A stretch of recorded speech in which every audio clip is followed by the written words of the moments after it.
এ কি, তুমি আবার লাগেজ গোছাচ্ছ?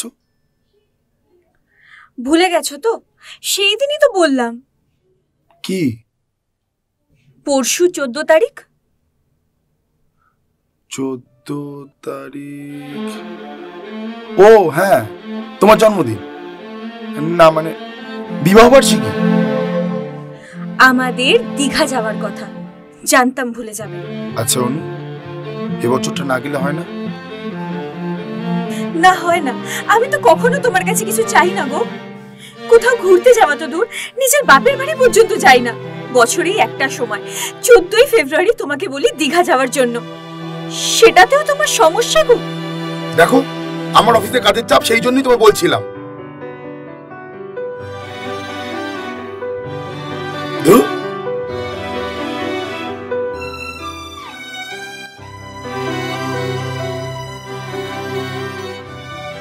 একবার দেখা করতো।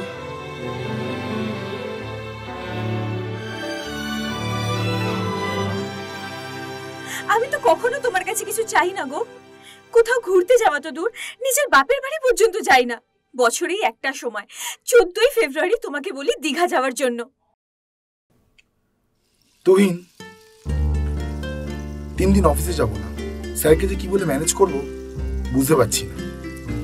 কেন রে, এত চাপাচাপির মাঝখানেও 3 দিন ডুব? চাকরিটা না যায়? না, আমি একটু বাইরে যাব। বাইরে মানে? মানে কাল দীঘায় যাব। দীঘা মানে এত কাজের চাপের মাঝখানেও enjoy? Okay, enjoy for life, life for enjoy. যাও দীঘায় একটু চান করে এসো। আরে না না, চান করা রাত তো চান করা। আরে হোটেল থেকে একসাথে দুজনে বেরোই না, তারপর চান করা। ওর মতন আর আমি ওর মতো সারাদিন হোটেলেই বসে থাকি। বিষয়টা একটু পরিষ্কার কর। আমাদের বিয়ে হয়েছে 3 বছর, আর পার্টিকুলার বছরের 14ই ফেব্রুয়ারি ডেটটাতেই ওকে দীঘায় নিয়ে যেতে হয়।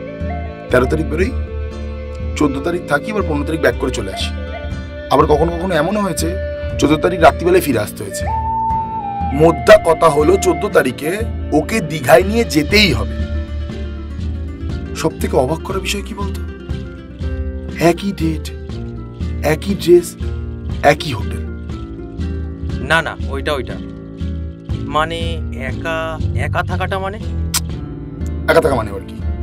14 তারিখ সকালবেলা ওর মতো ড্রেস পরে চলে যায়, আবার সন্ধ্যাবেলা হোটেল ফিরে আসে, তারপর হট করে বাড়ি যাবো। মানে কেন যায়, কি জন্য যায়, মানে আমি এখনো পর্যন্ত জানি না। সব গুলিয়ে যাচ্ছে তো। 14 তারিখে কি করে একা একা, মানে খারাপ ভাবে নিস না। বৌদি কি কারোর সাথে দেখা? না না, তেমন কোনো ব্যাপার নয়। গত বছর আমি ওকে ফলো করেছিলাম।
আমি ওকে ফলো করে অনেকক্ষণ দাঁড়িয়েছিলাম, প্রায় সন্ধে পর্যন্ত দাঁড়িয়েছিলাম।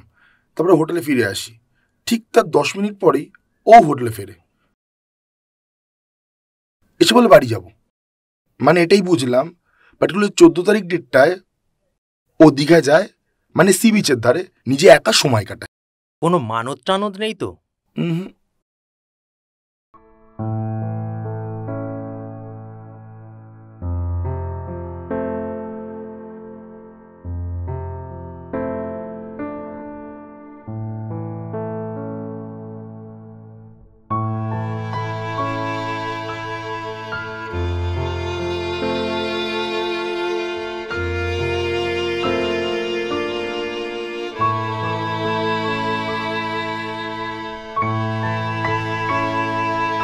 অনু, অনু,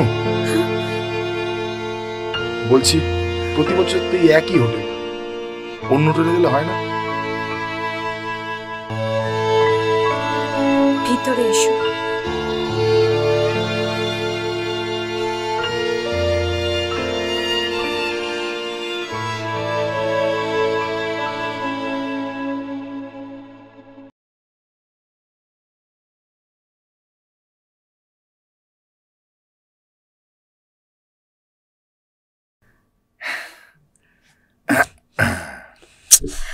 প্লিজ শোনো, আমি রাতে কিছু খাবো না, আর তুমি তোমার খাবার অর্ডার করে নিও। আমি ঘুমোতে যাচ্ছি।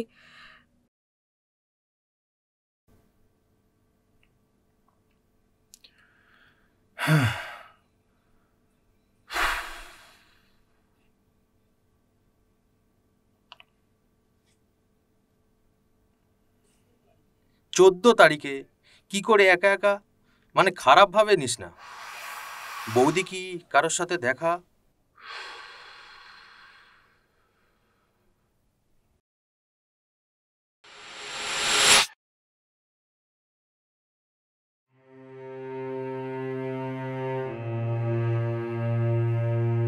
এই 3 বছর ধরে একই দিনে একই জায়গায় আসছি, আর একই ড্রেসে তোমাকে দেখছি। অন্য কিছু পরা যায় না?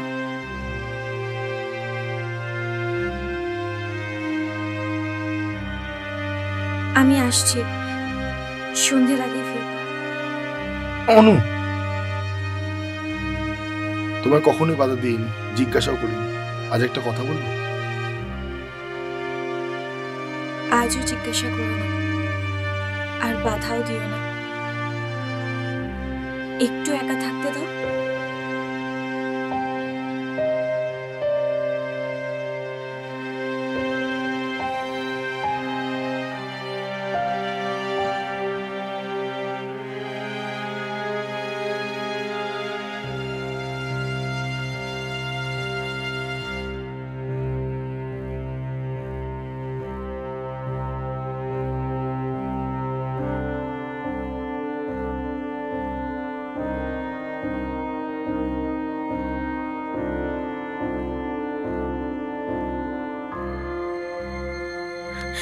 দাদা, দাদা, আপনি বিজয় বলে কাউকে দেখেছেন? না, বলতে পারবো না।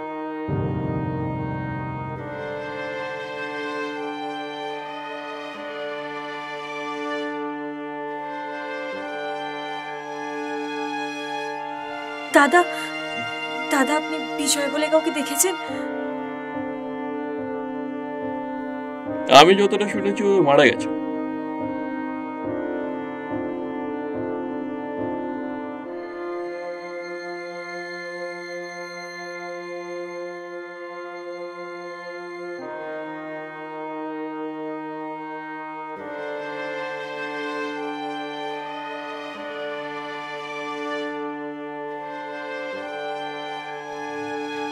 দাদা, দাদা, এখানে বছর 3 আগে একজন জলে ডুবে গেছিল, নাম বিজয়।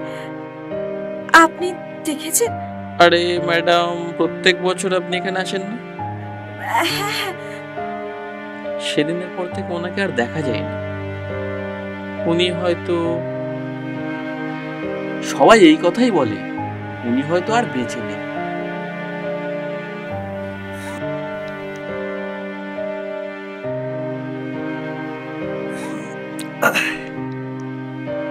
এই তুমি সি বিচের শাড়ি পরে যাবে নাকি পুজো দিতে যাচ্ছ? আর তুমি কি এখানে মদ খেতে এসেছো না ঘুরতে? আচ্ছা বুঝেছি। আচ্ছা ঠিক আছে, আর খাবো না। আসলে তুমি তো জানো বোতলটা খালি করতে হবে, সেই জন্যই। তাই না? তাহলে মদটা তো ফেলে দিলেই হয়। যা বাবা, ফেলেই দিচ্ছি, তবে বাইরে না ফেলে ভেতরে।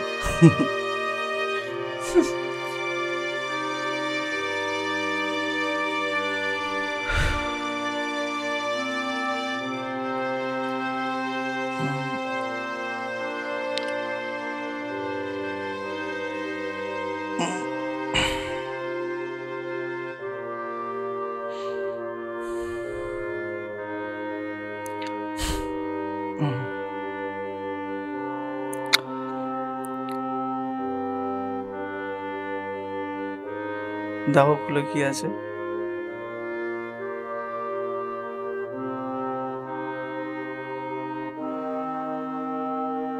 পছন্দ হয়েছে? খুব সুন্দর।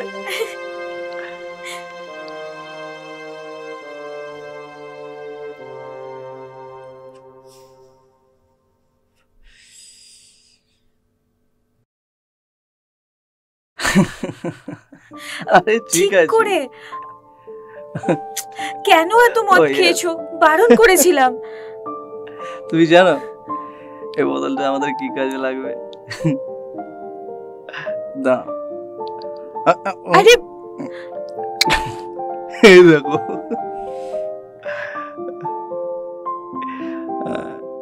ধরো এটা।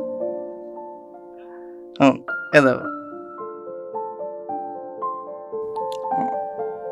তোমার নাম আমার নাম, আমাদের ভালোবাসার নিশানে। নাও।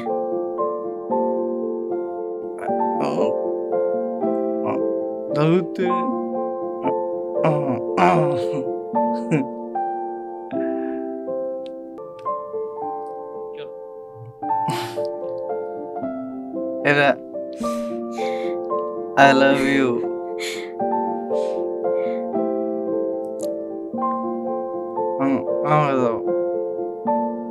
বিজয় আর অনু।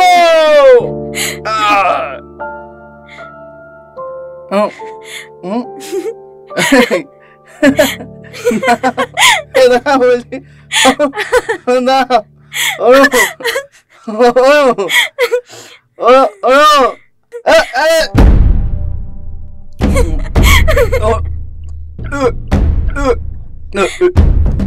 অনু